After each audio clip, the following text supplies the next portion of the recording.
¿Qué tal estás? Bienvenido al vídeo que vamos a dedicar a la explicación del reinado de Isabel II, un largo y convulso periodo de la historia de España que sin embargo supuso por otra parte el triunfo definitivo del liberalismo en el país y el inicio del proceso de modernización. ¡Comenzamos!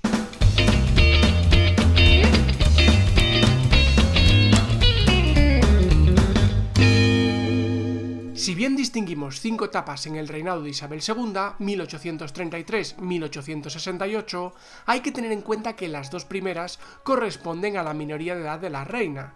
Por tanto, el gobierno del país no recaía sobre su persona, sino en una regencia, ejercida en primer término por su madre y más adelante por el general Espartero. Además, esos primeros años coincidieron con el estallido de la Primera Guerra Carlista, un conflicto civil acaecido entre 1833 y 1840, cuya principal causa era la disputa por la corona entre la propia Isabel y su tío Carlos María Isidro. No en vano, el hermano de Fernando VII reclamaba el trono en virtud de la ley sálica, que impedía gobernar a las mujeres de la dinastía borbónica, mientras que los partidarios de su sobrina esgrimían la aprobación en vida del difunto monarca de una normativa que lo anulaba, la pragmática sanción. Al heredar la corona, Isabel contaba con solo 3 años, por lo que la regencia recayó en su madre María Cristina. En un primer momento, esta trató de mantener el sistema absolutista del reinado anterior. Sin embargo, la falta de apoyos al iniciarse la guerra carlista le obligó a buscar el respaldo de los liberales, que a su vez estaban divididos en dos facciones, moderados y progresistas. Al principio encomendó la dirección del gobierno al primero de estos grupos, aprobándose en esos años el Estatuto Real de 1834. Ahora bien, el creciente descontento de los progresistas, acompañado de diversas protestas populares, terminó desencadenando el motín de la Granja en 1836. Con este acontecimiento, la regente se vio obligada a dejar las riendas del país en manos de ese grupo, siendo la desamortización de Mendizábal y la aprobación de la Constitución de 1837 sus medidas políticas más reseñables. Si bien las relaciones entre María Cristina y los progresistas nunca fueron buenas, en 1840 la regente no tuvo más remedio que abandonar el poder como consecuencia de la revolución de ese año. Le sustituyó como regente Baldomero Espartero, un militar de ideología progresista que había ganado gran popularidad y prestigio como consecuencia de sus acciones en la guerra carlista. Sin embargo, después de 3 años de gobierno autoritario, tanto moderados como los miembros de su propio partido comenzaron a conspirar para provocar su caída. Finalmente, una sublevación liderada por el general Narváez, un militar de ideología moderada, terminó con la regencia de Espartero y la minoría de edad de Isabel II, que fue proclamada reina con tan solo 13 años.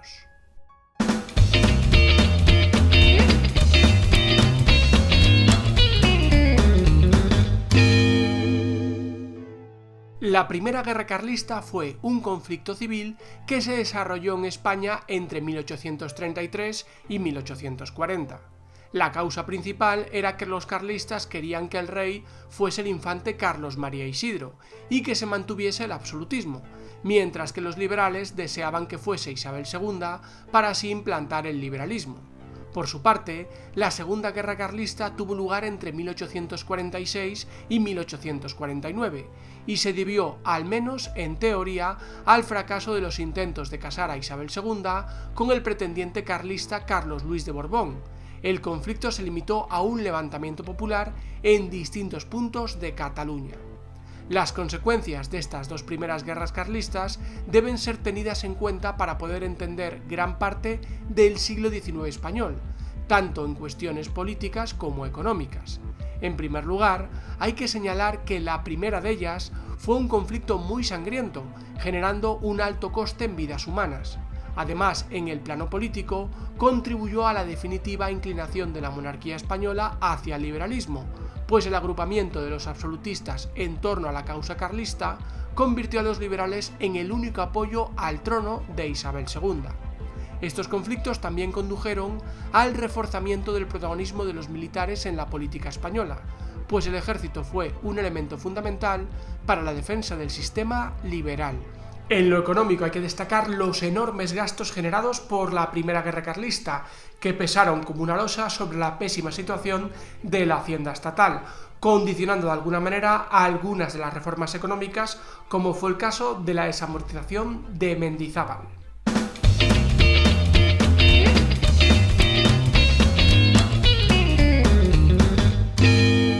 En 1844 se inauguró el periodo que conocemos como la década moderada, caracterizada por el predominio en el gobierno de ese partido. Su principal representante fue también un militar, el general Ramón María Narváez, el cual modeló un Estado centralizado y uniforme. De hecho, en ese periodo se estableció la uniformidad fiscal para todo el territorio y se redactaron los nuevos códigos civil y penal. Además, en 1845 se aprobó una nueva constitución acorde a la ideología moderada. En ella se limitaron algunos de los derechos civiles aprobados en el texto de 1837, al tiempo que se establecía la soberanía compartida entre la reina y las Cortes. Por su parte, los representantes de estas últimas eran elegidos por sufragio censitario o restringido, de tal modo que afectaba a menos del 1% de la población. Sin embargo, el desgaste de los gobiernos moderados, unido al descontento de los progresistas por no contar con la confianza de la reina, llevó a la radicalización de estos últimos. De esta forma, en 1854 se produjo un estallido revolucionario que, acompañado del pronunciamiento del general O'Donnell en Vicálvaro, obligó a Isabel II a cambiar de gobierno. Se inició entonces la etapa que conocemos como bienio progresista, 1854-1856, siendo este grupo político el encargado de dirigir los destinos de España. De esos años cabe destacar las medidas económicas de carácter modernizador, como la Ley General de los Ferrocarriles y la desamortización de Madoz. La última etapa del reinado de Isabel II se desarrolló de 1856 a 1868. Se caracterizó por el retorno del moderantismo al poder de la mano de la Unión Liberal, un grupo político fundado por el general Leopoldo O'Donnell. Fue un periodo de relativa estabilidad, pero con gobiernos autoritarios que terminaron llevando a la gloriosa revolución de 1868 y al exilio de Isabel II. Ahora bien, en ese proceso revolucionario se ha de señalar la importancia de la crisis económica del año 1864, cuyos efectos se dejaron notar entre la población durante los siguientes años. Con la gloriosa revolución y la salida de Isabel II de España, nos detenemos en nuestra explicación del siglo XIX. Continuaremos en el siguiente vídeo hablando del sexenio democrático y del régimen de la Restauración. Un saludo a todos.